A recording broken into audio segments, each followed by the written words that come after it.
అదరగొట్టే కారం రంగు రుచి ఆచి కారం పొడి.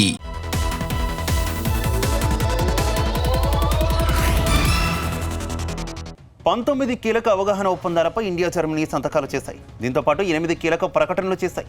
ద్వైపాక్షిక రక్షణ, పారిశ్రామిక సహకారం, వాణిజ్యం, పెట్టుబడులను బలోపేతం తదితర అంశాలపై ఒప్పందాలు కుదిరాయి. స్కిల్ డెవలప్మెంట్, గ్రీన్ ఎనర్జీ లాంటి రంగాల్లో సహకారాన్ని పెంపొందించుకోవడంపై దృష్టి సారించామని విదేశాంగ కార్యదర్శి విక్రమ్ మిస్రీ తెలిపారు.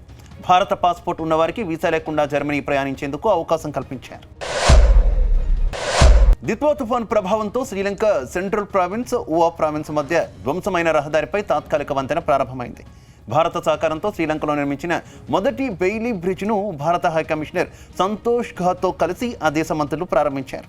తుఫాను ప్రభావిత ప్రాంతాల్లో దెబ్బతిన్న రోడ్లు, రైల్వే లైన్ల పునరుద్ధరణకు విదేశాంగ శాఖ మంత్రి జైశంకర్ 45 కోట్ల ఆర్థిక సహాయాన్ని ప్రకటించారు.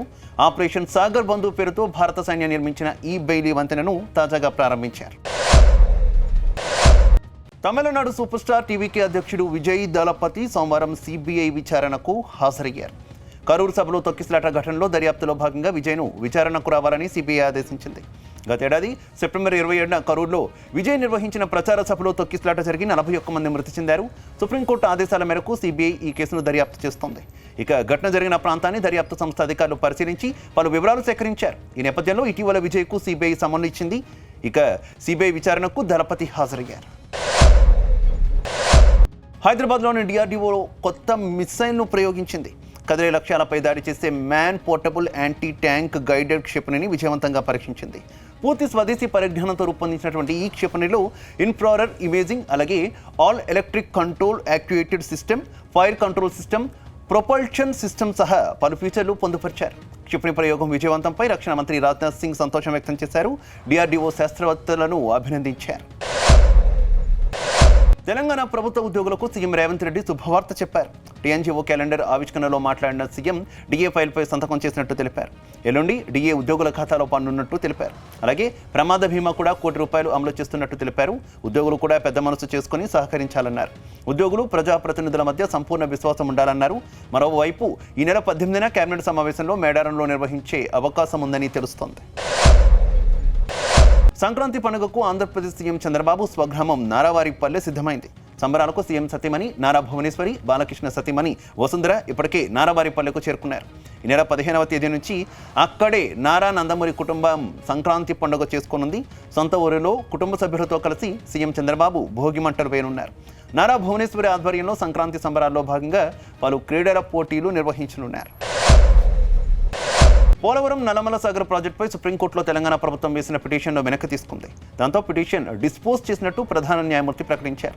ఇక రిట్ పిటిషన్ వల్ల పిటిషన్కు ఎలాంటి ఉపయోగం ఉండదని సీజేఐ తెలపడంతో తెలంగాణ ప్రభుత్వం పిటిషన్ను వెనక్కి తీసుకుంది.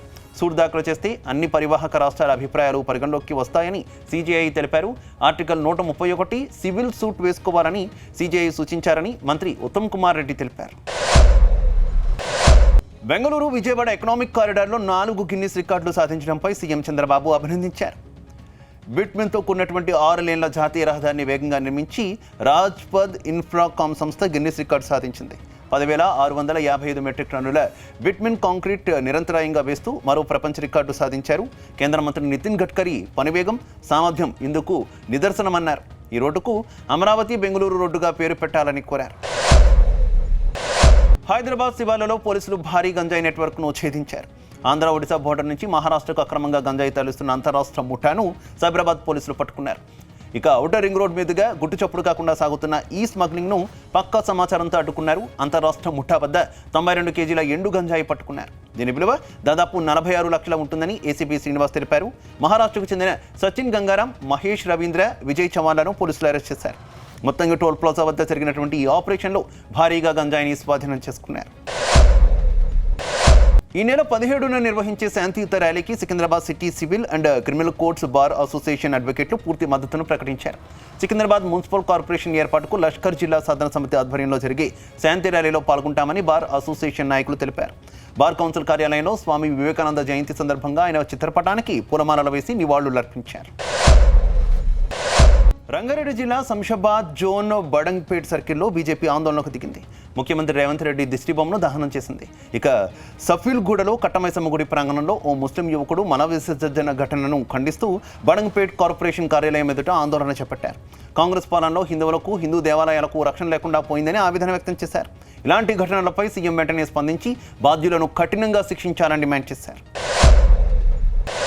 అవినీతి ఆరోపణలు వచ్చిన అక్రమార్కులను నల్గొండ ఏసీబీలో ఓ సీఐ, మరో హోంగార్డు కాపాడుతున్నట్టు ఆరోపణలు వచ్చాయి.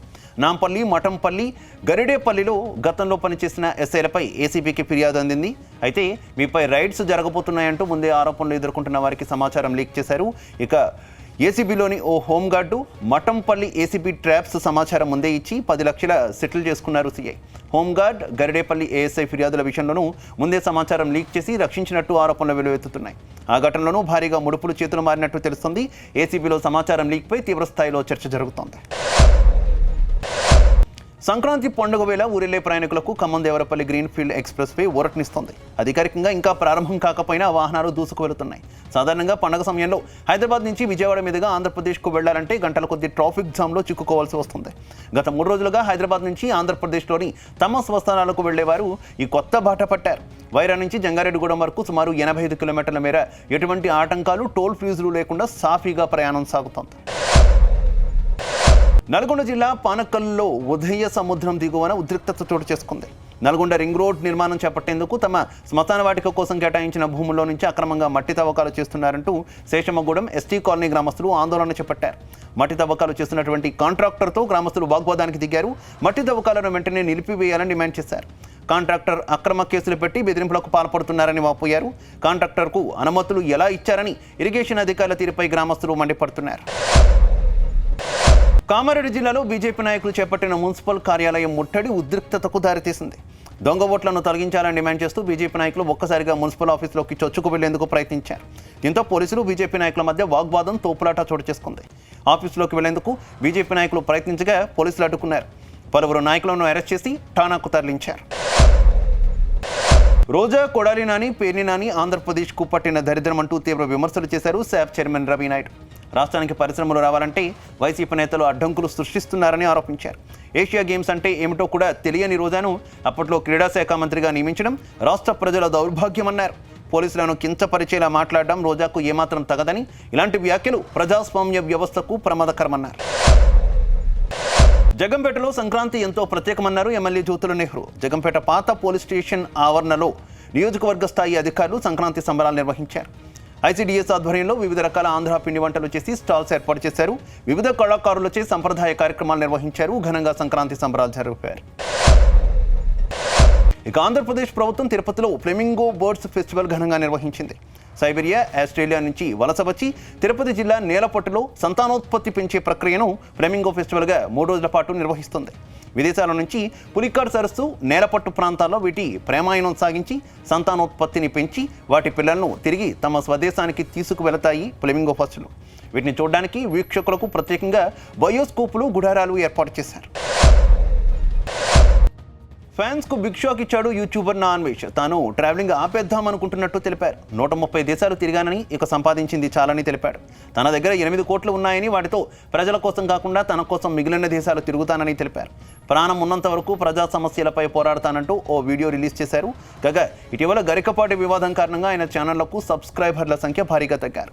దీంతో కొద్ది రోజులు గ్యాప్ ఇచ్చిన అన్వేష్ తాజాగా మరో వీడియోను రిలీజ్ చేశారు.